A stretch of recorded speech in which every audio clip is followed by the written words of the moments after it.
Halo, selamat malam kawan pendengar. Dengan saya, Agus Muhammad. Ini adalah channel YouTube buat temani kalian yang sedang insomnia. Dan selamat mendengarkan.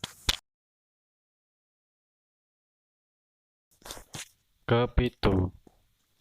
Sri menatap Erna dan Dini bergantian. Ia bingung dengan apa yang baru saja terjadi. Erna mengambilkan minum untuknya. Setelah Sri terlihat lebih tenang, Erna duduk di sampingnya. Kamu pingsan semalaman, Sri. Semalaman. Padahal Sri merasa waktu baru berlalu beberapa menit saja. Sesekali Erna melirik Dini dan Bahtamin bergantian. Semalam sehabis membuka pintu, kamu tersungkur jatuh sampai pingsan. Aku langsung panggil Mbak Dini. Kami coba bangunin, tapi nggak bangun-bangun. Pagi tadi Mbak Tamin datang. Dia bilang kamu sudah membuka cono. Cono? Apa itu Mbah? Tanya Sri. Contoh itu adalah saat di mana kamu dirasuki oleh ribuan makhluk gaib yang berebut meminta masuk ke dalam tubuhmu. Ucap Mbah Tamim. Kan saya sudah bilang sama kamu, jangan buka pintu saat malam sudah tiba. Mbah Tamim tampak kesal, ia pun meninggalkan ruangan. Namun Sri benar-benar tidak ingat kalau ia membuka pintu. Waktu kamu pingsan, apa kamu melihat sesuatu? Tanya Ed. Sesuatu? Ya sudah, lupain. Kamu istirahat saja ya. Sri, Erna, Dini, kesini kalian. Tiba-tiba terdengar suara Mbah Tamin dari kamar Dela. Mereka bertiga bangkit dari tempatnya menuju kamar Dela. Ada apa, Mbah? Siapa semalam yang mau mandikan Dela? Tanya Mbah Tamin terdengar murka. Erna melirik Sri. Ia tampak ciut mendengar kemarahan Mbah Tamin. Saya, Mbah. Saya yang semalam memandikan Dela, kata Sri pasrah. Jadi kamu, ada yang kamu ingin sampaikan kepada saya? Sri melirik Erna. Erna mengangguk, memberi tanda agar Sri mengatakannya saja. Tidak ada yang bisa disembunyikan dari orang tua itu. Saya lalai, Mbah. Waktu memandikan Dela, saya lupa mengikat tangan dan kakinya. Mbak Tamin mengamati Sri, sementara Dini tampak terkejut mendengarnya. Terus, Mbak Tamin menunggu jawaban lebih. Dela bangun dan mencekik saya, Mbah. Yakin kamu? Tanya Mbak Tamin. Erna pun memberanikan diri menjawab. Saya lihat sendiri, Mbah. Dia hampir membunuh Sri. Mbak Tamin menatap Erna. Kalian berdua sudah melihatnya berarti. Baiklah, biar aku coba. Mbak Tamin membuka keranda mayat tanpa mengikat tangan dan kaki Dela. Sri, Erna, dan Dini tercekat. Tak beberapa lama, Dela terbangun dari tidurnya. Sri, Erna, dan Dini beringsut mundur. Tetapi Mbah Tamin tetap berdiri di tempatnya, tak bergerak sedikit pun. Dela menatap ke sekeliling sebelum menatap Mbah Tamin yang berdiri di sampingnya. Tangisnya tiba-tiba pecah. Ia meraung seperti gadis kecil. Mbah, sakit mbah, ucap Dela. Mbah Tamin membelai rambutnya sambil berujar lirih. Sabar ya nduk, tinggal sedikit lagi. Kapan mbah? Dela sudah nggak kuat. Dela sudah nggak kuat dengan ini semua, Mbah. Pegang kata-kata si Mbah, Nduk. Puncak rasa sakitmu akan menjadi kebebasanmu. Dela menatap Sri dan yang lain. Siapa mereka? Mereka datang untuk membantumu. Tunggu. Tiba-tiba pandangan Dela tertuju menatap Sri. Sepertinya aku pernah melihatmu. Sri tidak bicara. Ia bingung mendengar kalimat Dela. Mbah Tamin dan yang lain hanya diam melihatnya. Namun mungkin karena lelah, Dela tidak mengatakan apa-apa. Ia lantas menunduk, mengucap terima kasih kepada mereka semua.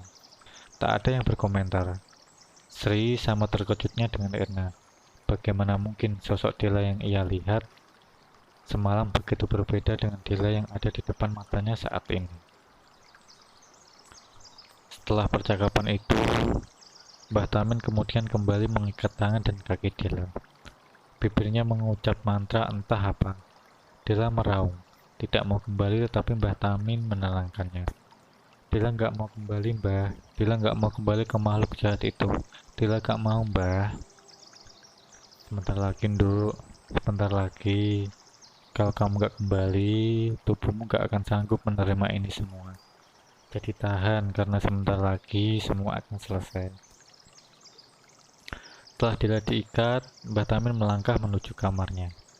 Sri, Erna, dan Dini tinggal menatap Dila yang terus menangis, meminta dilepaskan agar ikatan tali hitamnya. Namun sayang, tak ada satupun yang berani melakukannya. Erna dan Dini yang terus menggeleng beringsut mundur dari tempat Dila merengek. Mbah Tamin kembali masuk dengan membawa sebuah kain putih besar. Kain itu diselimutkan ke tubuh Dila.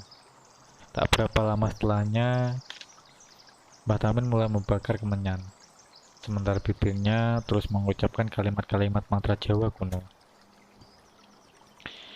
Ia membuat Dila mencium aroma kemenyan yang dibakar itu. Setelah Mbah Tamin menyentuh kepala Dila di balik kain putih itu, Dila yang sebelumnya menangis menjadi lebih tenang. Namun semua itu hanya untuk beberapa saat, karena setelahnya terdengar raungan yang begitu keras sampai mengguncang seisi rumah. Sri dan yang lain sampai tidak berani mendekati ranjang tempat Dila dan Mbah Tamin berada.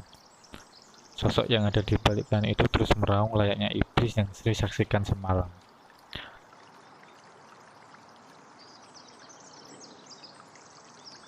Tak ada satupun yang tahu apa yang sedang Mbah Tamin lakukan karena setelahnya. Mbah Tamin mengajukan sebuah pertanyaan yang membuat Sri semakin bingung dibuatnya. Siapa yang memanggilmu semalam? Seharusnya kamu tidak bisa muncul bila tidak dipanggil, tanya Mbah Tamin. Sosok di dalam kain terus meraung, menungso bejat. Ku bilang siapa yang sudah memanggilmu? Jawab atau buat kamu merasakan sakit yang teramat sangat, ancam Mbah Tamin. Namun sosok di dalam kain itu justru tertawa terbahak-bahak. Memang kamu tidak kasihan dengan anak ini. Dia juga akan merasakan sakit itu. Kamu pikir aku selemah itu? Ancam Mbah Tamin. Ia lantas mencengkram kepala sosok yang masih tertutup di dalam kain itu. Teriakan mengerikan terdengar kembali. Kali ini lebih beringas dari suara yang pertama. Sri dan yang lain gemetar hebat saat mendengarnya. Hentikan, teriaknya. Mbah Tamin menghentikan sejenak cengkeramannya. Tiba-tiba dari dalam kain, tangan Dila menunjuk pada Erna. Semua mata langsung memandangnya, sementara Erna menatap yang lain bingung. Begitu rupanya, kata Mbah Tamin. Ia mengeluarkan sebilah keris dari pinggangnya. Bersiap mendekati Erna. Erna seketika berlari. Tapi entah bagaimana, pintu kamar Dila tiba-tiba tertutup dengan sendirinya, membuat suasana ruangan itu menjadi lebih tegang. Sejak awal aku sudah curiga kepadamu. Rupanya benar, ada musuh dalam selimut di sini. Musuh dalam selimut, ucap Sri bingung. Dini juga terlihat sama bingungnya.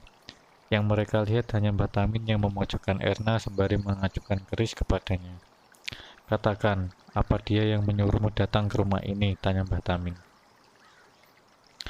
Sudah dia tahu bahwa di sini kami menyembunyikan semuanya. Erna yang terpojok menatap Sri, wajahnya memelas. Sri, tolong, orang tua gila ini sudah sinting. Sri, bentak Mbah Tamin saat melihat Sri hendak bergerak. Jangan ikut campur kamu. Kamu tidak tahu apa-apa. Sri, tolong. Kamu tahu sendiri kan, aku nggak melakukan apa-apa, Erna memohon. Nggak melakukan apa-apa kamu bilang, kata Mbah Tamin mengejek. Jangan dikira aku tidak tahu semuanya, Nduk. Anak bau kencur sepertimu terlalu meremehkanku. Aku hanya berpura-pura dan ingin melihat bagaimana reaksimu. Kamu pura-pura sakit agar Sri lalai dengan tugasnya. Kamu juga yang sudah memanggil Senggar Turih untuk menghabisi nyawa Sri. Tapi kamu kaget sendiri karena Senggar Turih tidak bisa kamu jinakan, bukan? Benar begitu, dasar wanita jalang. Senggar Turih, apa maksudnya, Mbah? Sri penasaran. Sri, dia yang membuat kamu merasakan conoh semalam. Bohong, Sri. Mbah ini yang mau menumbalkan kita, Erna membela diri. Sri bingung siapa dia benar. Mbah Tamling terus memojokkan Erna hingga akhirnya ia berhasil mencengkram perempuan itu dan menjatuhkannya ke tanah. Ia menjambak rambutnya, bersiap mencabut nyawa Erna dengan menghunus keris di lehernya. Sri berteriak ingin menghentikan Mbah Tamling, tetapi Dini menahannya. Cukup Sri, dia pantas mendapatkannya. Apa kamu bilang, Din? Tanya Sri. Yang dikatakan Mbah Tamling itu semua benar. Apa? Sri semakin bingung. Dini mulai bercerita. Kemarin sore, aku juga untuk menggantikannya memandikan Dila. Tapi aku tolak. Aku merasa ada yang aneh dengan dia. Terus aku nggak sengaja dengar kalau kamu mau menggantikan memandikan Dila. Aku semakin curiga dengannya. Jadi kuputuskan untuk pura-pura tidur sambil mengawasi apa yang akan dia lakukan. Rupanya benar dugaanku. Waktu kamu memandikan Dila, aku lihat Erna mengintipmu dari luar pintu kamar. Dia mengawasi kamu, terus aku melihat dengan mata kepala sendiri dia komat kamit baca mantra. Semua itu lalu terjadi. Dila menyerangmu, Erna melangkah masuk ke kamar dan pura-pura nggak tahu apa-apa. Aku biarkan semua itu terjadi untuk lihat rencana apa lagi yang sedang Erna persiapkan.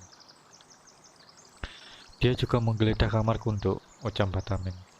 Waktu kamu pingsan, dia leluasa memeriksa kamarku. Kamu cari benda itu kan? Batamin menarik rambut Erna. Sri menatap Erna, memastikan matanya tidak berbohong. Saat Erna melihat Sri, tiba-tiba wajah memelas yang ia tunjukkan tadi berubah menjadi senyuman yang mengerikan.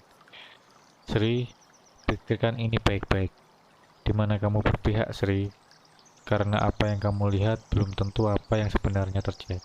Batamin memukul leher Erna hingga tak sadarkan diri.